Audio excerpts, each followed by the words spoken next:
Fred. As the title indicates, what we're dealing with this week is the moment when sanctuary emerges as a classic institution within the West, and that is precisely within the medieval period. So my guiding question through this discussion is why that should be happening just during that period, and also how it emerged out of the previous practice during the late Roman Empire. Where we had left off in the discussion last week, Augustine was engaged in a correspondence with his friend and former student named Macrobius. And his former student was objecting to what the Bishop of Hippo was doing in interceding for criminals. Augustine was following the pattern of other Christian bishops in saying not only that those who might be innocent should be granted clemency, but that even the guilty should be shown mercy in the interests of their being able to do penance and on that basis to reform. His friend was never entirely convinced by Augustine's arguments, and yet sanctuary did continue to develop as a practice within the late Roman Empire, where it had established its basis in Constantinople, and as a result of the work of successive emperors, had built the great Hagia Sophia there, which was itself a place of sanctuary. Very famously, St. John Chrysostom offered sanctuary to a member of the imperial court who had himself opposed the idea of sanctuary. But when a coup almost toppled him from power, he was very happy to be able to rush to Hagia Sophia and to have the support of St. John Chrysostom, who was at that time the Bishop of Constantinople. But although then sanctuary was established as a practice in the late Roman Empire of what's usually called the Byzantine Period, that is, the period when the empire had its capital in Constantinople, which had been known as Byzantium. As a result, it comes to be known as the Byzantine Period. During this period, sanctuary is settled as a practice, but it is not settled in law. The Roman Empire did not bequeath an organized set of precedents to the Middle Ages in regard to when sanctuary could and could not be granted. And as a matter of fact, after the time of Augustine, that is, after the 5th century, as we discussed last week, there was a tendency for imperial interpretation to whittle down the scope of sanctuary. The effort was to concentrate all the work of justice within the imperial power instead of turning to the church and sanctuary to achieve that. This is quite apparent when one looks at examples from the Theodosian Code. And those are the examples I give you on the first page of the handout. The Theodosian Code itself is an attempt at organization. It brings together earlier instances of case law and legislation in an attempt to establish principles that should be followed. In attempting to establish those principles, the Theodosian Code is giving guidance, but it turns out that it was not always followed. It is a strange hybrid of advice on the one hand and legislation on the other. Judges are supposed to take account of the code, but they are not entirely constrained by it. This is one of the reasons for which the Byzantine Empire was indeed Byzantine. That is, the amount of leeway given to individual bureaucrats was very, very considerable. And as a result, you could not know the outcome of any particular dispute in advance, even if it seemed to you that the cause of justice was straightforward. That is one of the senses in which the Byzantine practice of sanctuary was not legally coherent, so that the Middle Ages had a considerable amount of work to do in order to bring from this practice some kind of coherent understanding of law.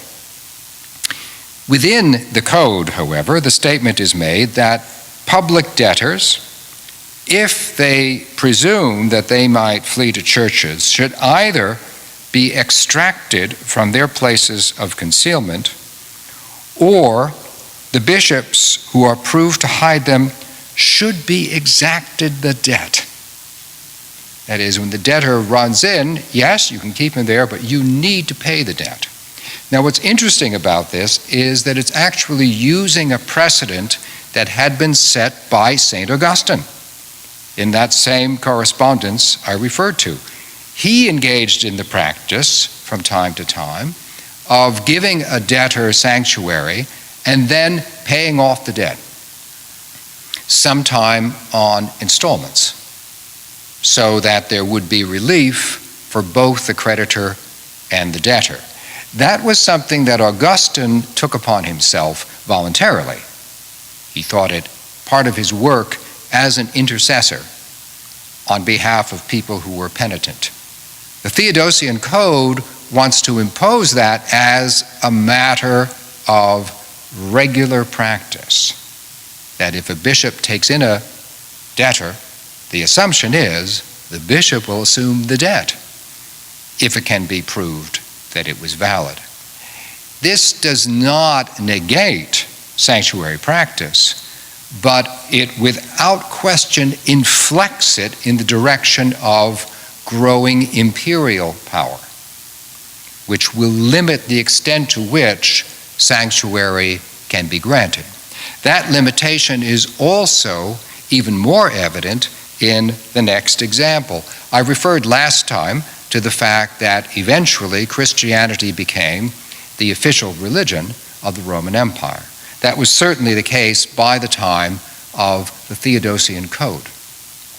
As that occurred, increasing skepticism about Judaism also emerged. And as a result, there's a tendency to think that a Jew might pretend to convert in order to claim sanctuary.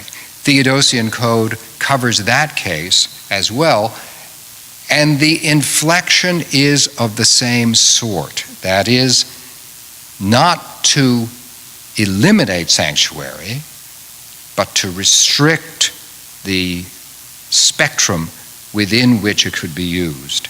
And so it states, Jews accused of any wrong or plagued by debts, who feign to wish joining themselves to Christian law, notice the way it expresses it, who feign, who pretend to wish joining themselves to Christian law, so that by fleeing to churches they might be able to avoid their crimes or the weight of their debts, should be denied entry and shall not be received until after they have returned all their debts or their innocence demonstrated they have been purged. So what is that saying? Yes, if you're a Jew, you can flee to the church for sanctuary, provided you discharge the debt or answer the accusation first, and then we will talk about sanctuary. So that we haven't eliminated the institution, but we have so restricted its scope that it seems unlikely that it's going to be used. In other words, what we're seeing here in the Byzantine period is very much what we saw last week during the reign of King David. There's a tendency of a highly centralized government to to wish to have a monopoly of justice. And if you want a monopoly of justice, you're not going to give some of the work of justice to some other institution, namely the temple in the case of David, or the church in the case of Roman emperors.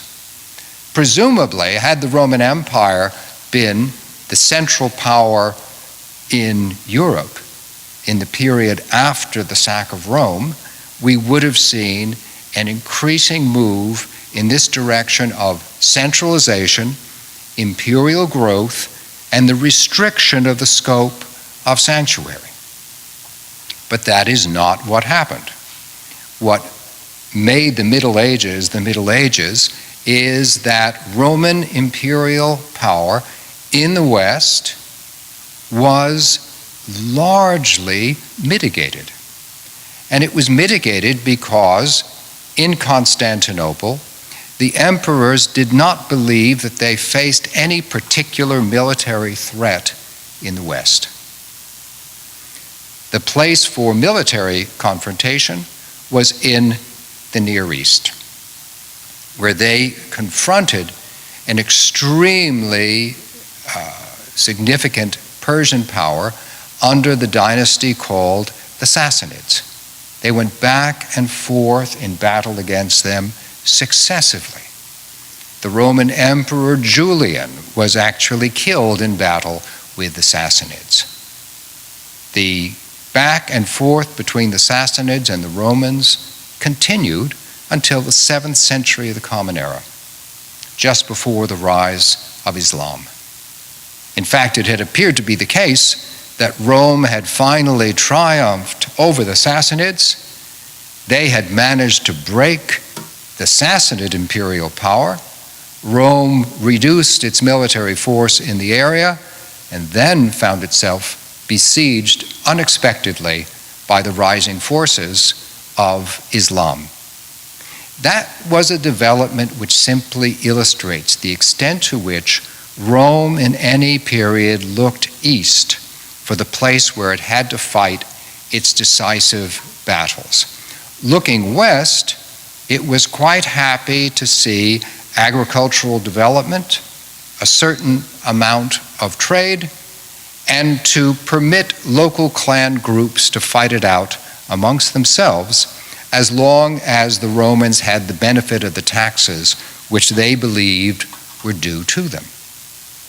As a result of that, there emerges in the medieval period a high degree of regionalization. Cities emerge. And within the city, the bishop also emerges as the most significant figure religiously, but at the same time, the most significant figure civically.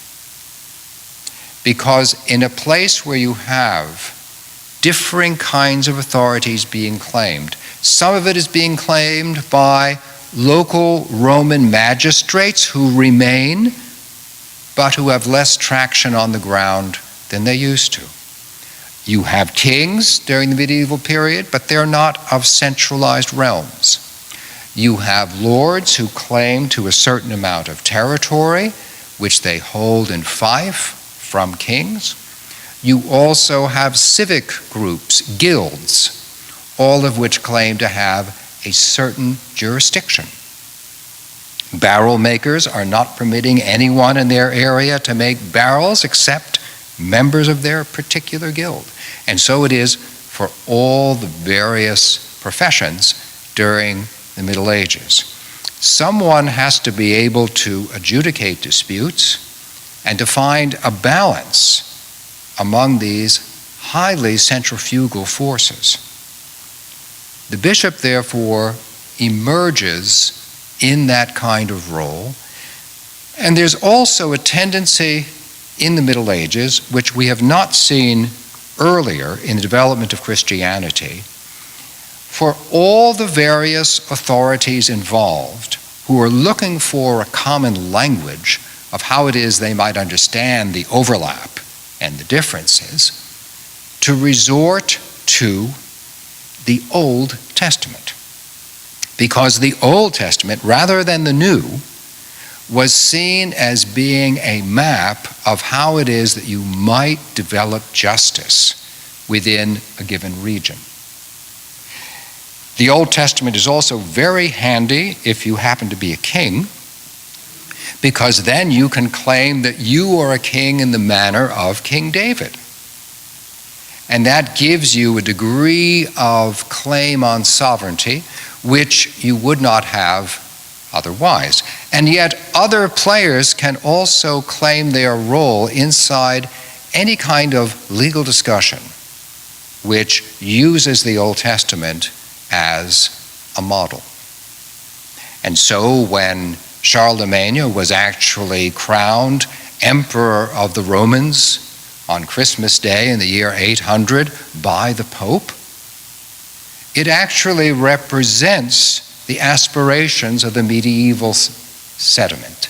That is, that there should be a divine authorization for the king or whoever the local ruler is, but this authorization is also mediated through a priesthood that brings to expression the idea of justice that you have in the Hebrew Bible. All of that makes sanctuary increasingly relevant, because now we can read passages such as we saw in the first lecture, Numbers 35, and say, that's what we should have too. We should have these sanctuaries. People should be able to flee there. And you also have an emerging class, namely bishops and priests, who are in the position of being able to interpret this law. And that puts them in a favorable position. As a result of that, within the Middle Ages, there rapidly developed, especially in the West, a tendency to revamp the Theodosian Code.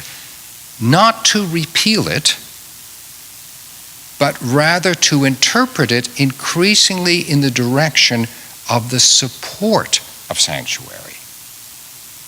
The claim is being made in all the documents we're about to look at that this is a better understanding of the Theodosian Code. In fact, what we're going to see, it's a reversal of the inflections we just saw. Instead of reducing the scope of sanctuary, it is in fact increased. And that is why sanctuary reaches its breakthrough during the Middle Ages, and we'll see how this breakthrough occurred in terms of interpretation. And then after that, we'll consider an additional factor that made this breakthrough of sanctuary increasingly likely during the Middle Ages and not during any other period. The first example, as I say, comes very, very early in the Middle Ages, from the 6th century, from Gregory of Tour. And Gregory of Tour is here writing in his Libri Historiarum, that is, in his book, he claims, of history. This is one way in which the Theodosian Code was reinterpreted. That is, to tell a story of a figure from the past who applies the code, and in the course of applying the code, the fact is you're taking it into a new direction. This is an example of how common law can, in effect, reinterpret statute law. So Tour actually gives the example of a priest in a parish church to which 2 slaves have fled. Now, slavery is one of the major conditions addressed by sanctuary legislation, because it has been estimated that within the Roman Empire, approximately 40% of the entire population were enslaved. It was an extremely widespread practice. It was not slavery as we understand it. Slavery was largely produced by war. That is, whenever you conquered a territory, those people became Roman slaves. And this was also true if you had to reconquer a territory as a result of revolution. So the slave class was constantly changing. It represented all races, all possible areas of the Roman Empire, and indeed, many of those enslaved may have been wealthy before the moment of enslavement. But they're still slaves, they're still property. Early imperial legislation, right after the accession of Constantine, as a matter of fact, encouraged the release of slaves. But it was encouraged, it was not mandated. Slavery was by no means outlawed. And therefore, if you were a slave, especially one mistreated, sanctuary could well be a way in which you could find relief. And this example from Gregory of Tour precisely addresses that, because the priest in this case, despite being given proof that the owner is in fact the owner, that the two slaves who had married had run away from him, and despite the fact that he had said, I am not going to abuse them in any way, is denied access to the slaves by the priest. And he goes on to say to the owner, you will not be able to receive your slaves back unless you give faith regarding the permanence of their union. In other words, their fear was they were married and this owner could sell one of them or release one of them. And that would put them in a position where their marriage would be ruptured. So there's that condition. I want proof of your good faith. You, the owner, have to prove good faith. You see how this has reversed the polarity of the earlier example? Earlier, we had assumed the debt was good. Now, we have to see proof the creditor is going to be faithful in dealing with his own property, his slaves. Likewise, you must promise in return for getting them back that they shall remain free from all punishment. So that the priest is put in the position of making demands of the behavior of the owner in the future as regards the marriage of the slaves, and in addition to that, he has to provide assurance that there will be no retribution for what has occurred. Otherwise, the property, although his, is not going to be returned to him. We are now in a new world of sanctuary, when rights of ownership can become conditional on the adjudication of whether the owner is in fact going to treat his slaves in a way that's appropriate. Similarly, there is a statement which is made in a 12th century document called the Corpus Legum, the body of law, which comes from the 12th century, which gives a keen insight into the way in which the older understanding of sanctuary had been focalized on the person of the bishop or the priest or the deacon. The member of the clergy, for some reason, which we'll explore in just a moment, the member of the clergy is now seen as being the focal point of sanctuary in a way that has not been the case before.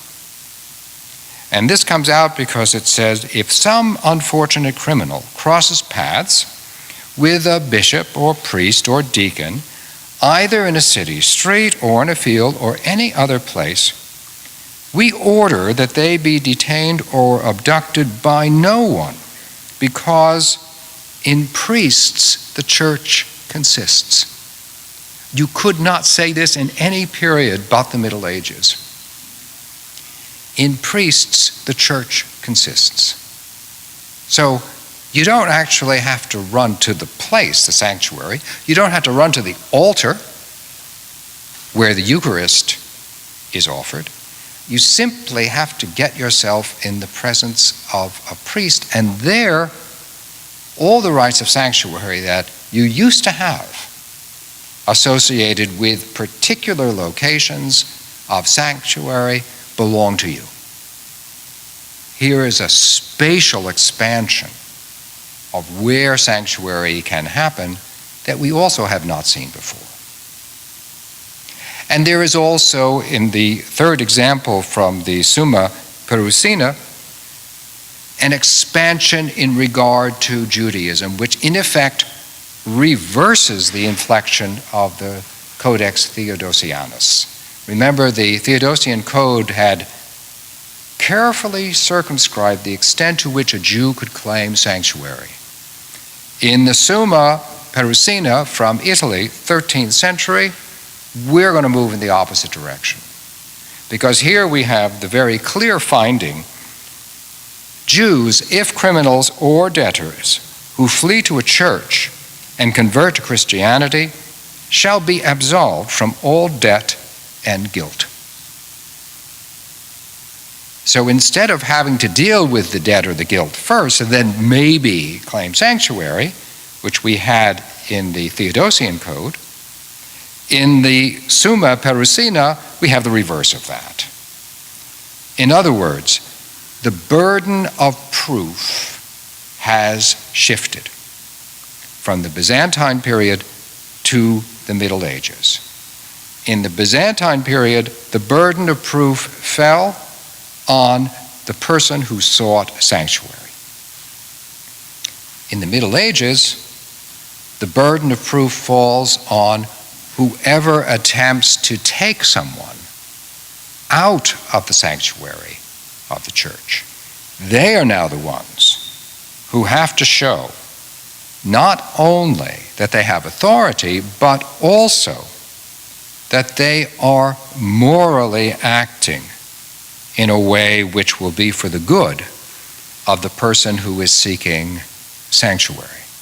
This brings about an enormous limitation, not only on the powers of government, but on powers of ownership and on powers of commercial exercise.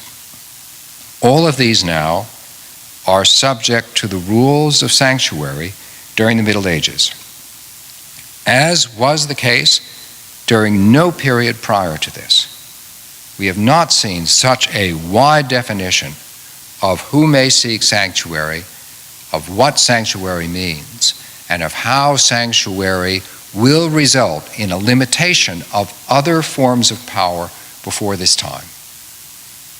And we have not seen sanctuary rise to this level of influence in the period since the Middle Ages. Now, one of the reasons for this, I think, is, as I mentioned at the very beginning of my remarks, that the Middle Ages was simply looking for principles of justice such that might balance out differing forms of competing authority in a highly decentralized environment. That, I believe, is one explanation for why this is happening. But I think that we also need to look for another explanation, and I'm turning to that just now. And the key point in this is what comes up in that statement from the Corpus Legum from the 12th century. What leads you to say, in priests the church consists? This is key to why clerical authority rose to the extent that it did during the Middle Ages, as well as to this highly broadened possibility of someone seeking sanctuary. Incidentally, we have a remnant of this understanding even now, and perhaps this will illustrate how much of a change has occurred between the Middle Ages and the present moment. Many of you may have heard of the idea of the seal of the confessional. The idea that when someone is seeking the counsel of a priest or a pastor, that person has the right to expect complete confidentiality. So that I might well tell a priest that I broke the law, that I committed a wrong, and the priest may advise me to do something productive about it, like confess my guilt before a judge or make restitution. But the priest will not, within the seal of the confessional, take that information to the authorities. During the Middle Ages, that understanding of the seal of the confessional was, by law, absolute. There would be no possibility whatever of coming back at a priest and demanding information that came to him from the confessional. That is no longer the case. The seal of the confessional exists as a matter of clerical practice, but not as a matter of statute law. Now, I have to admit that in various interviews with the police, of which I've had a few, they have always very skillfully not posed any question to me which they understood came from the seal of the confessional. But that's because they have very good manners. It is not because there's anything in law that prevents them from insisting on getting this information. Today, priests have to be prepared to go to jail if it comes to that, over the seal of the confessional. In the Middle Ages, because in priests the church consists, you could never have compelled a priest to do that as a matter of law. So, what has happened? What's responsible for this great change in which priests were personally understood to be the sanctuary bearers of the church in the Middle Ages? And as here we come to the last quotation on your handout from Anselm of Canterbury, probably in this passage, writing around the year 1098. And Anselm is here articulating the key understanding of what it is that happens in the Catholic Mass. What it is that makes the Mass of the Middle Ages distinctive from the Eucharist in earlier periods. Now, in our discussion, we have already seen how Jesus himself had a sacrificial understanding of his final meals with his followers. That is, Jesus saw his meals as being a form of sacrifice, so that this wine, this bread, was taking the place of the blood and the flesh in the Eucharist. For that same reason, through the centuries before and after the Middle Ages, the conception that the Eucharist is a sacrifice where reconciliation takes place, reconciliation between people, reconciliation between God and humanity, is a matter of consensus. There is nothing in the least unique within the Middle Ages in saying that the Eucharist has a sacrificial sense. But in the Middle Ages, Anselm shows us that the Eucharist was not only a sacrifice in the sense of something in which God took pleasure. Rather, in the Middle Ages, the idea evolved that actually, in the Mass, there is in particular a form of sacrifice being offered to God in order to erase human sin.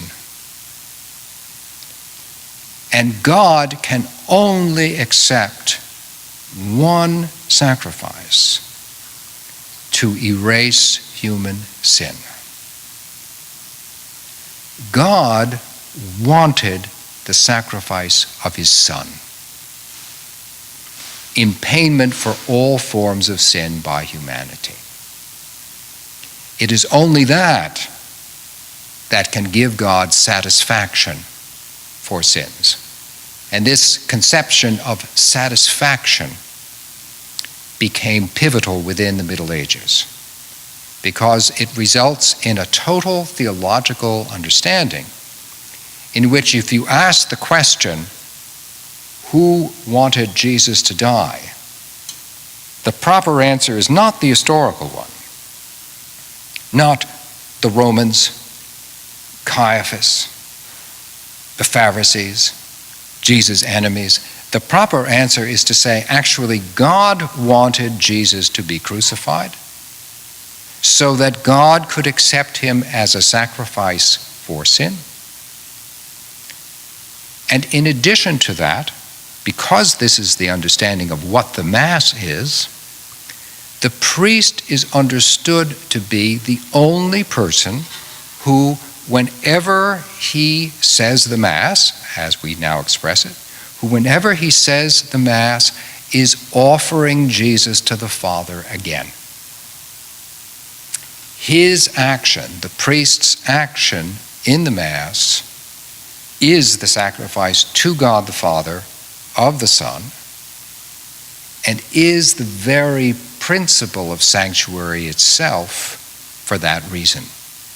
The Middle Ages uniquely developed this theology of the Mass, and you can see it here spelled out by Anselm.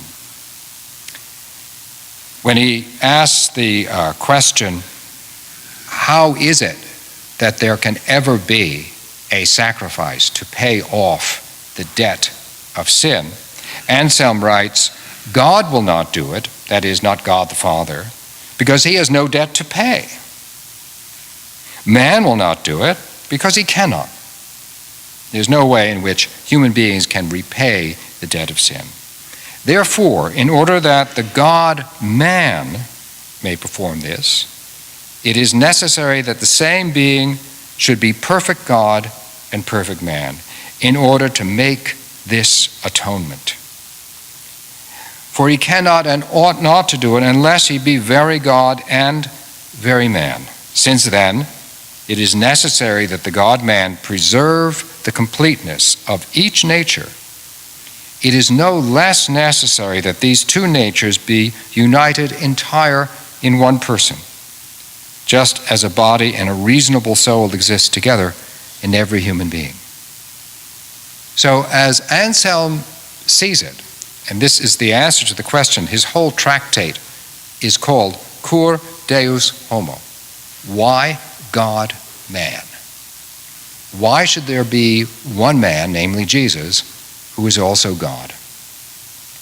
As Anselm understands it, and this is a uniquely medieval understanding, the only possible reason is that God saw this as the unique way of providing a sacrifice to him which would cause him to regard the sins of humanity as set aside.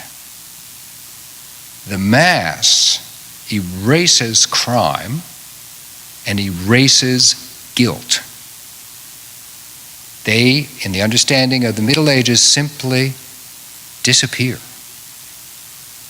That is why this interior power of the priesthood can lead the Pope to say, in the same decade that Anselm was writing, can lead the Pope to say, I as Pope, in declaring the Crusades, absolve the sins of those who take part in the Crusades, both the sins they have committed until this day and the sins they're about to commit during the Crusades.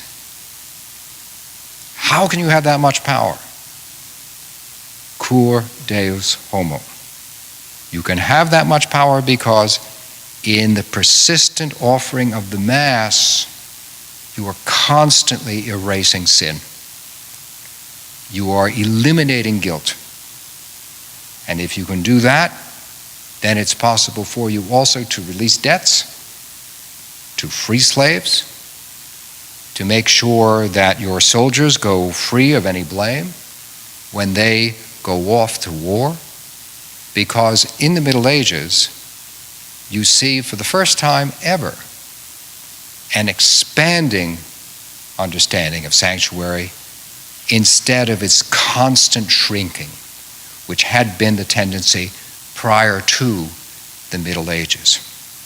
Why, given all this strength of the concept of sanctuary, it would be almost completely eclipsed during the 16th century is a question we'll have to take up next week. Thank you very much indeed.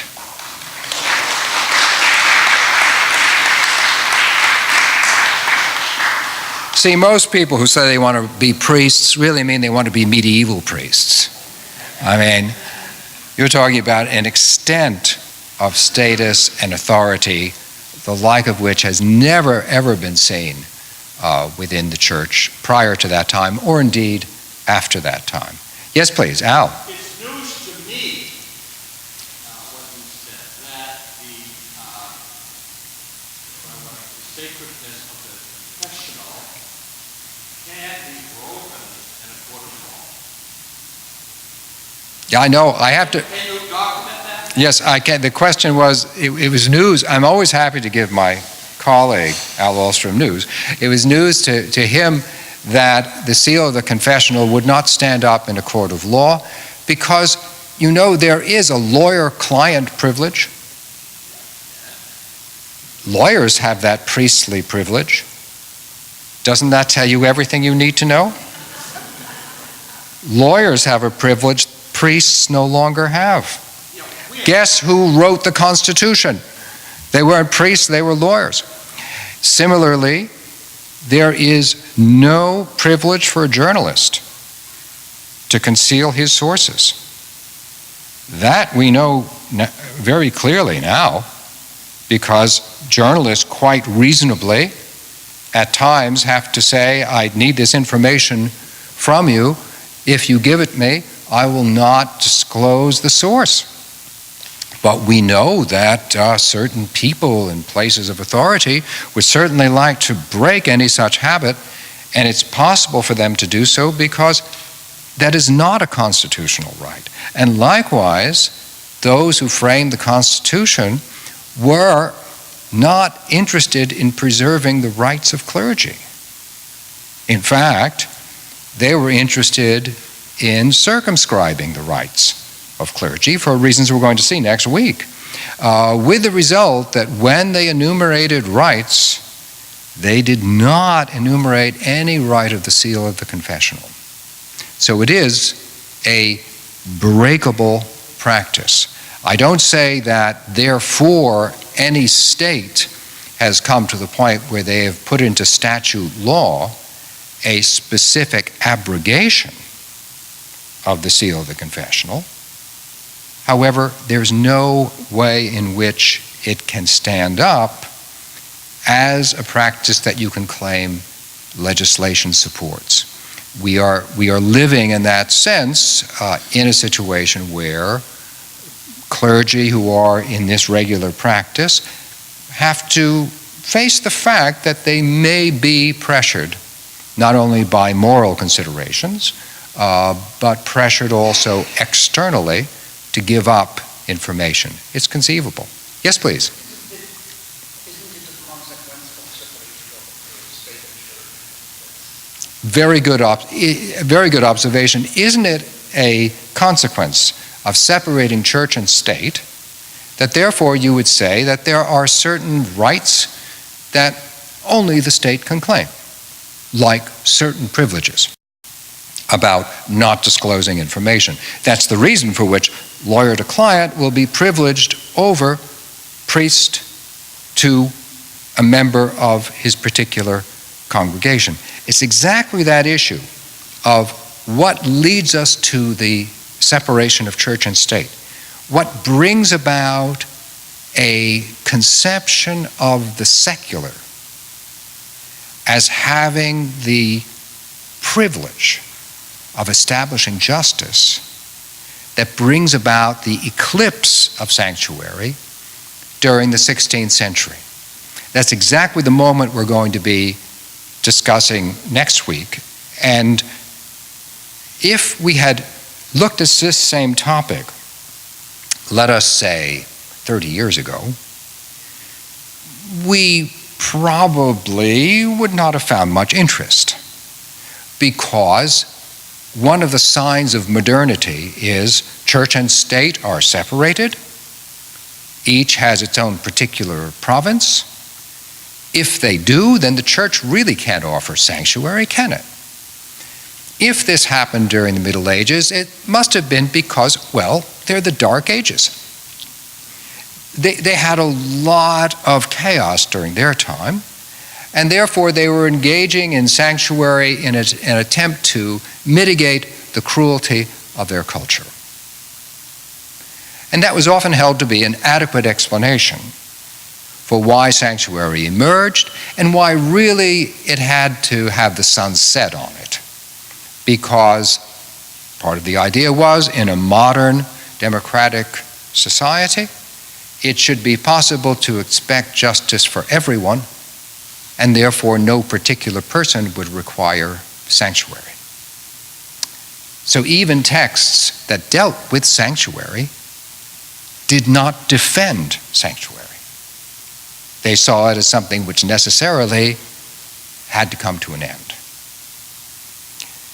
But as it turns out, in a series of events which have been considered to be unjust, although they are supported by secular governments, including wars, the treatment of domestic populations, issues of race, issues of immigration, issues of economic treatment, there has been a tendency from the ground up to rediscover sanctuary as a principle and to ask the question, one moment, aren't there times when the secular government, although empowered by its own understanding of authority to have the monopoly of justice, needs in fact to have some kind of limit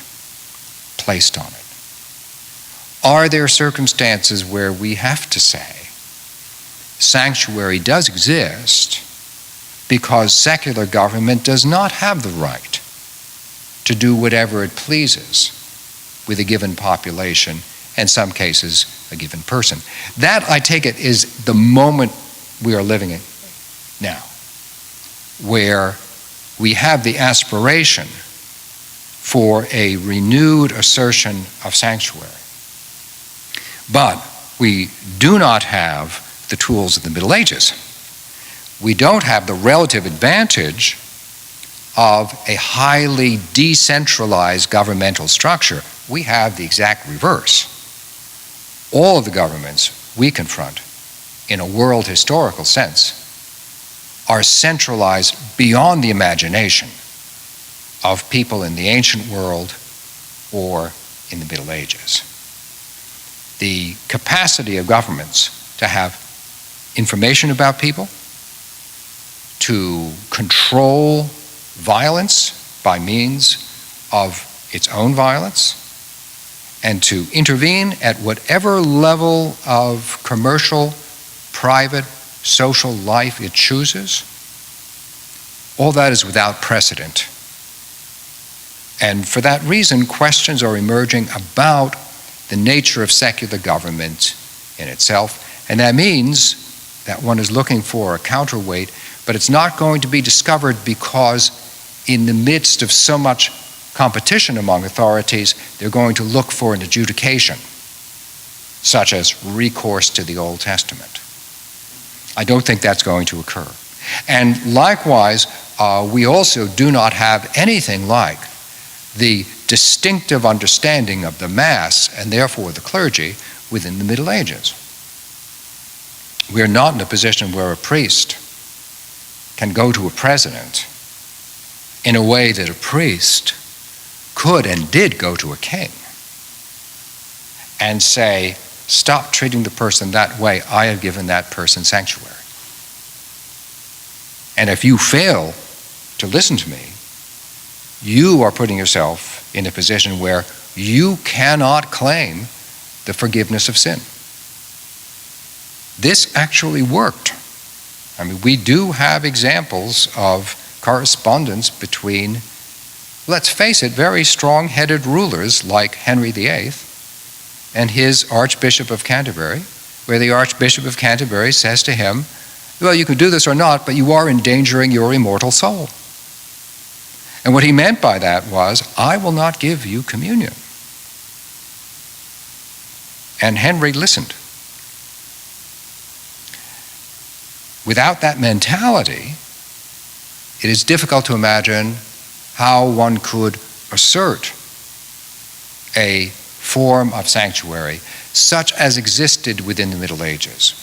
And that's why I do think that sanctuary of the Middle Ages is past us. It cannot truly be revived. It probably would not be a good idea to try to revive it. And yet, there are places where its exercise obviously produced more justice than would have been there otherwise. And so the question emerges, and we'll come to this in the very last section, once we've looked at the eclipse of sanctuary next week. The week after, I want to discuss the way in which sanctuary can be reclaimed as a principle of justice. I'm sorry, you were extremely patient.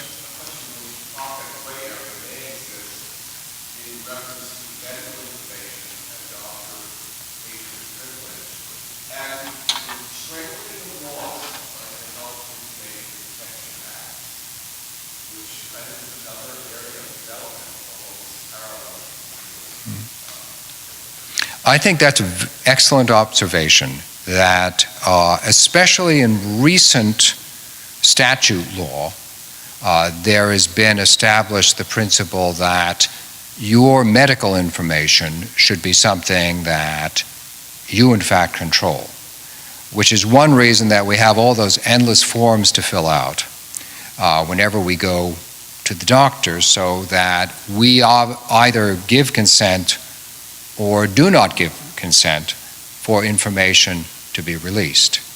Now, one reason for that is that the release of certain information could be, and for a long time was, used by insurance companies to determine the level of premiums for certain kind of insurances, or to decide whether or not to deny insurance coverage to someone.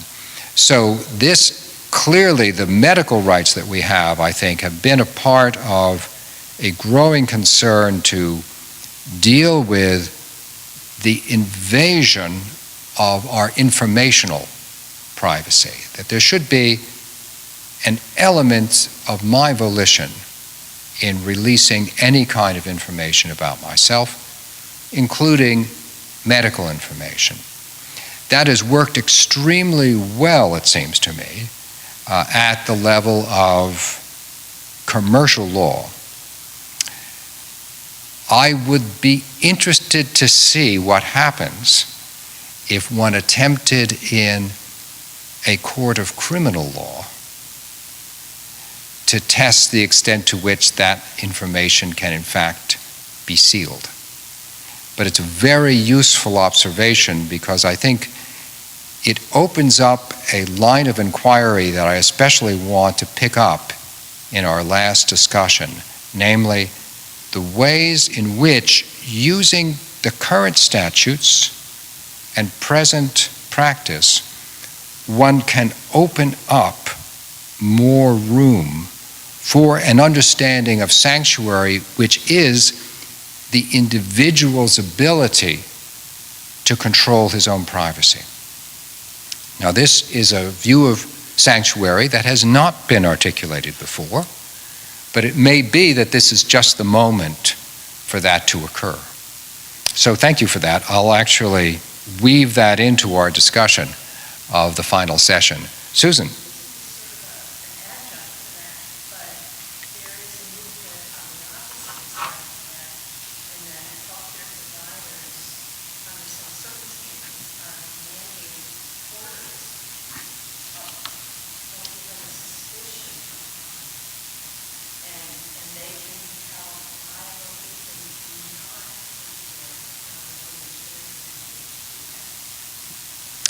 Thank you for that. I'll just repeat the observation for the videotape. The observation was made that although we have these laws that prevent spreading medical information, health professionals can be required to report crimes, and that requirement could impinge on their liberty. That is also, I have to say, true now as relates to teachers and professors, especially under circumstances where we become aware of an accusation of sexual harassment. Our failure to report on that in the present interpretation of Title IX of the Higher Education Act would result in discipline against us.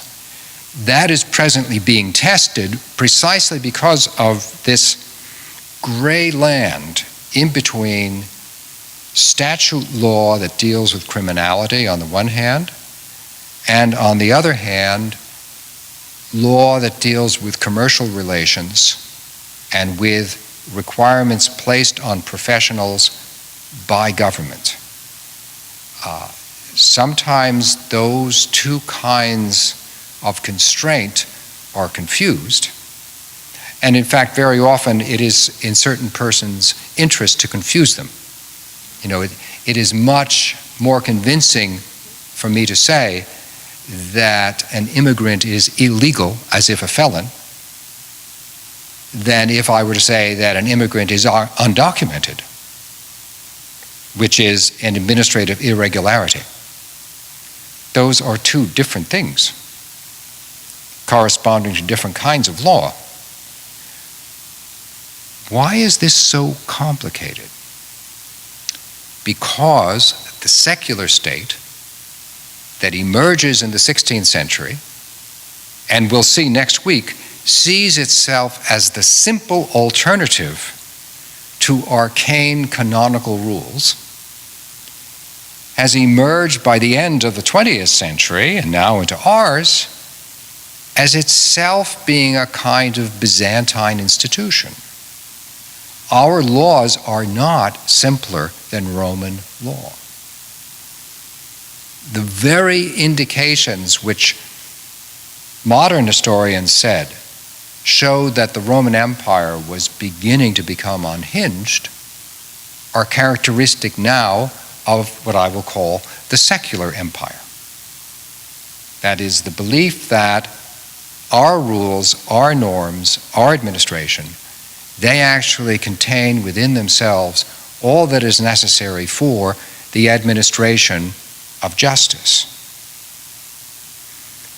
Were that true, then I would suppose that there would not be large parts of the population which felt that they had been treated unfairly, or that their government had simply become too complicated. Modern complaints about government sound to me very much like what historians used to say about the Byzantine Empire and empires like them, which seem to have come apart just because of the complication of their law. We may be in a situation where one reason for present concerns is that populations are looking for a counterweight to the idea of the all-sufficient secular state. And if that's so, then the question emerges how a secular state can adapt to that, and also just what the nature of the counterweight would be. Because under the slogan, let's say, of sanctuary, it is quite clear that one could not demand that everyone practicing sanctuary agree with Anselm of Canterbury's understanding of the Eucharist. Most Christians wouldn't agree with that. It often comes as news to today's Roman Catholics that this was the theology of Anselm. It still is the theology of the Roman Catholic Church. And many Catholics don't know that. So clearly it cannot be used as a kind of ideological engine for sanctuary. Rather, sanctuary will need to be constructed in a different fashion. However, what I take from the medieval developments is it is perfectly possible to have circumstances and motivation to expand sanctuary and to see it as vibrant. And if that is true during the Middle Ages, it seems to me that we might consider the same could be effected now. But that, as I say, I don't promise next week, but the week later, we'll try. Thank you very much indeed.